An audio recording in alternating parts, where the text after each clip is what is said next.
Hello dear learners, I again welcome you all to the station of scanning electron microscope. So today we will see the instrumentation part of scanning electron microscope.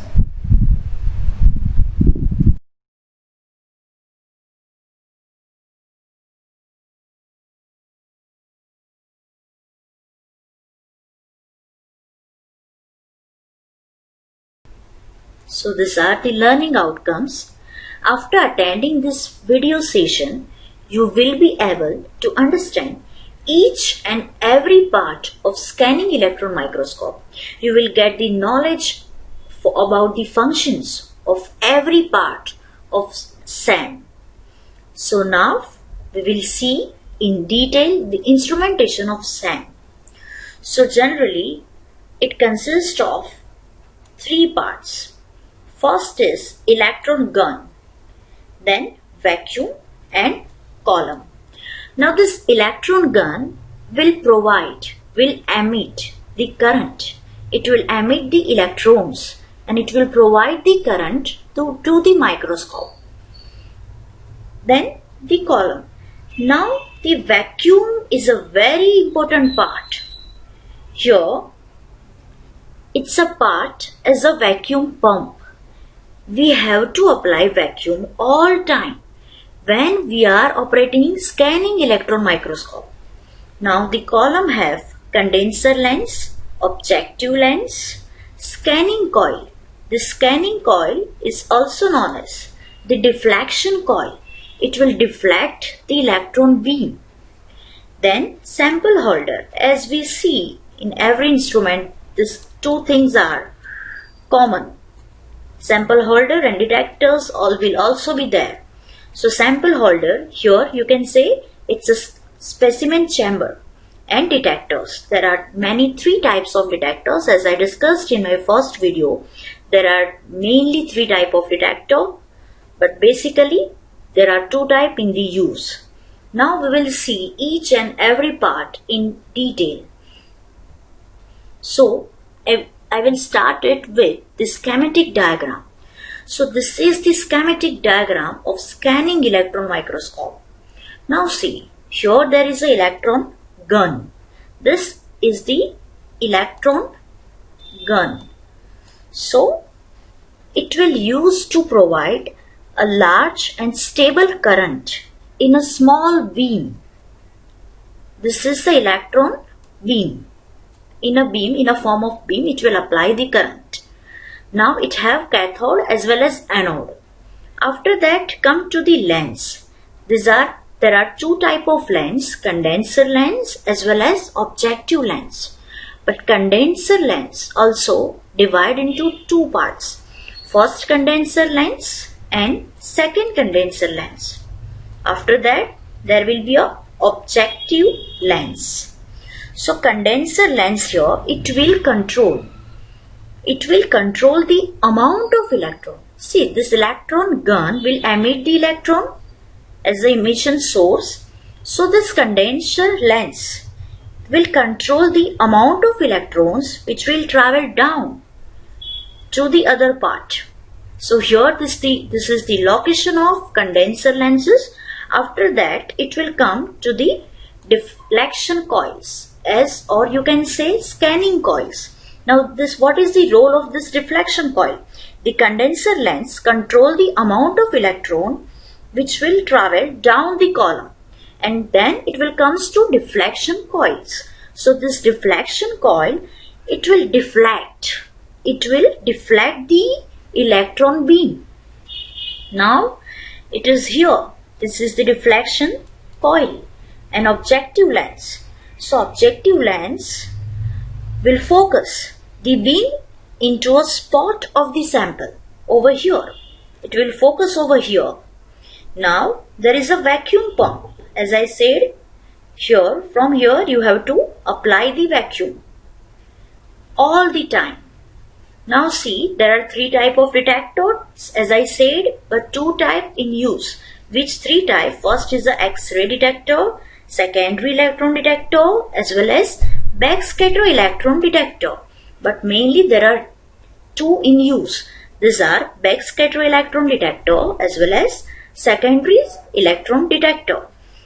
Now we will move towards all the part in very much detail. So I will start with electron gun. So as I said, it is used to provide a stable current in a small beam. Or you can say electron gun is also known as emission source. Now this emission source is divided into two types. First is thermoionic emitter and second one is a field emitter. Now see, this is first one is a thermoionic, as the name suggests. There is a thermal, means heating. So here what happened? It's an electron gun, right? So it will emit electron, but it will be heated by using the electrical current. That's why it is known as thermoionic. And this filament, this is the structure of the filament, and it is made up of tungsten or lanthanum hexaboride. It is heated up using the electrical current. So here there is a filament heating power supply. It will be heated up by using the electrical current. That's why there is a name. After that you can see here is the power supply. Then there are the anodes as well as these are the cathodes.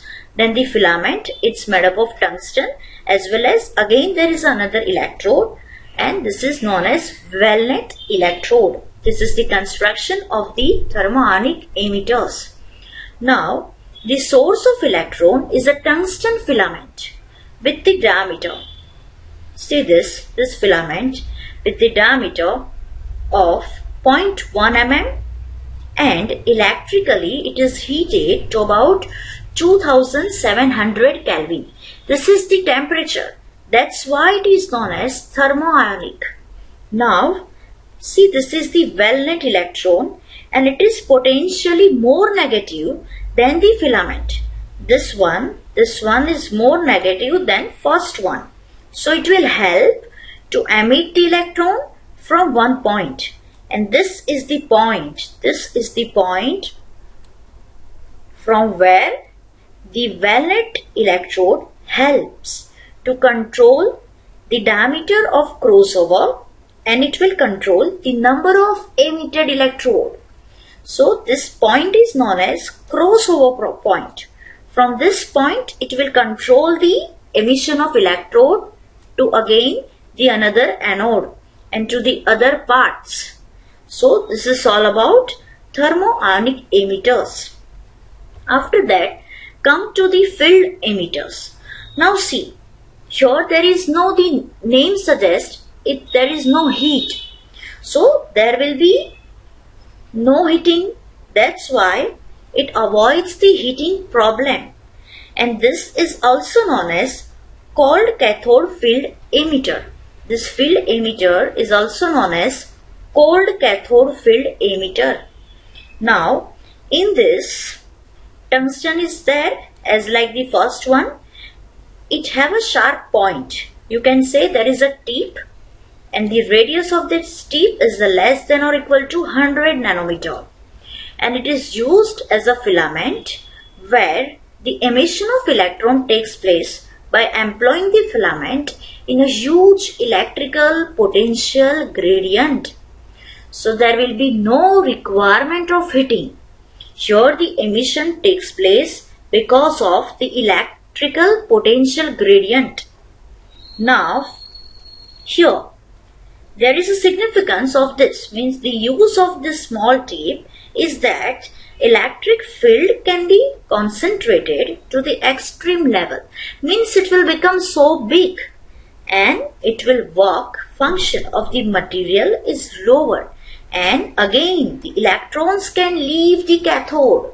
As we have seen the first one, electrons can leave the cathode, it will come to the anode easily. That's why generally this is the electron gun. It's divided into this kind of emitters. Now we will see the different parameters in electron emitters and their comparison with others. So here I have taken some examples with some parameters. Some examples are tungsten, then lanthanum hexaboride, thermal emitter as well as cold. Means you can say field emitter.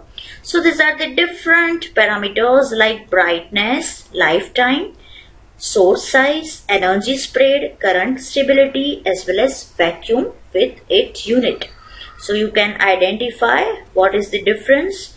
You can use it as per your requirement. Now we will move toward the vacuum chamber. As I said, the SAM requires a vacuum to operate. When there is the SAM in operation, all time we require vacuum. Now I have a question. Why? Why it require vacuum? You can think, if there is no vacuum, what happen? The electron beam generated, whatever electron beam is generated by the electron gun, it would encounter or it would produce the interference from the air particle in the atmosphere. And it will not only block the column, or you can say not only block the path of electron microscope, but they would also knock out the air onto the specimen. So if it will happen, you can think it will distort the surface of the specimen. So here the vacuum chamber is very important part. If it is not there, you will observe the distort surface of your specimen. So you will never get an image for what you are using the SAM. You will not get the result if vacuum is not there. Now we will move towards the scanning coils. So here scanning coils is also known as I said, deflection coil, and it is used to scan the sample surface. So what is deflection coil? So deflection coil, it will deflect the electron beam. So the current in this coil is increased in order to get a higher magnification. Now my question is, how it will produce higher magnification? So as I said, it is a deflection. Okay, so there will be a deflection of electron beam. Now above the object, it will deflect the electron beam. So it will produce one zigzag pattern. And because of that, because of this scan moment, we are getting an image. We can monitor the image. That's why we will get a higher magnification image. Now there are two types of scan, slow scan as well as fast scan. When there will be a slow scan, whatever signal is there, it will be high, but noise will be low. But what happen when will be the fast scan? The signal will be low, but the noise will be fast. So this is all about deflection coil, or you can say scanning coil. You can say this is the heart. This is the heart of scanning electron microscope, because it will produce higher magnification by the zigzag moment. Now aperture.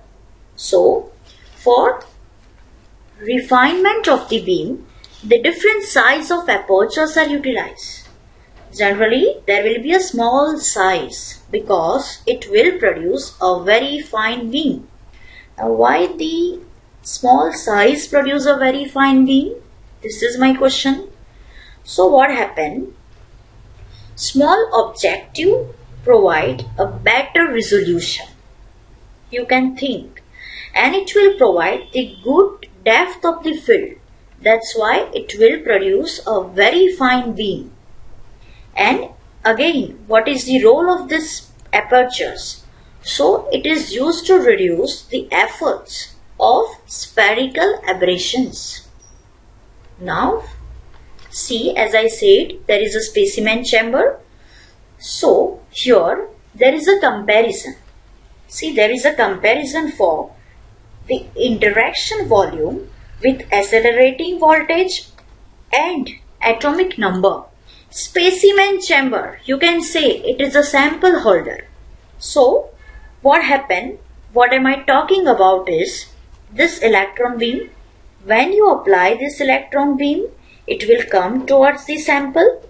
Now there is an interaction between this electron beam and the sample. So it will produce the interaction volume. And you can see this all are interaction volume between electron beam as well as sample. So what this diagram suggests, what this picture says, when there will be a high accelerating voltage, there will be a high interaction between electron beam and the sample. When we are going towards or moving towards from high to the low accelerating voltage, what happen? There will be decreasing the interaction. So there should be always a high accelerating voltage. If you want, always we want the high interaction from electron beam and sample, because we are going to measure the image. So we need that there should be a more interaction. So this is our purpose. There should be a high accelerating voltage. And if we compare this to our opposite, if there is a high atomic number, okay, then what happens? If your specimen chamber have a high atomic number, whatever material you are using to make specimen chamber, and if it have a high atomic number, what happen? There will be a low interaction volume. So always we have to choose the sample holder or specimen chamber which have a low atomic number and high accelerating voltage. So it's depend on the user how we can choose it. It's depend on the user only. So this is the role of specimen chamber and requirements. How can we choose the specimen chamber? Now there is a detectors. So as I said, there are mainly two type of detectors: secondary electron detectors and backscatter detectors. So we will see first the secondary electron detector. So here what happened? This is the incident beam. Now this is the amount, you can say, of secondary electrons emitted, and this is the sample surface, and this is the image on CRT, means cathode ray tube. Now a secondary electron detectors always attract a scattered electron. As I said, it always attracts a scattered electron, but it depends how much electrons can be attract. It depends on the number of electrons that reach the detector, and it registers different level of brightness on a monitor. So as per the interaction volume, so always see this interaction volume is very important. If there is a high interaction volume, then you will get a more number of electrons and you will get a high resoluted, or you can say a bright image. So this is the role of secondary electron detector and backscatter electron detector. So here it have, this is the image of a backscatter electron detector, and see, in reality what happened, the image mapping out the density of the sample surface. This image, whatever image you are getting, it will measure, this detector measure the density. Now see, this is the again incident beam of electrons. You can say this is the amount of backscatter electrode. Now material emerged. Here again there will be an image. Now how here there will be image? attraction of image, how can we are getting image? So here what happened, a low atomic weight area of the sample will not emit as many backscattered electrode as a high atomic weight area of a sample. Means what? Your sample have an atomic weight, right? So high atomic weight area will not capture more over here, but low atomic area can capture more, because this is the backscatter electron detector. So it will capture over here. So these are the detectors, main detectors of scanning electron microscope. Thank you for attending this lecture. This is my email ID. If you have any doubt, you can contact me anytime on this email ID. You can WhatsApp or you can call me on this number. Thank you.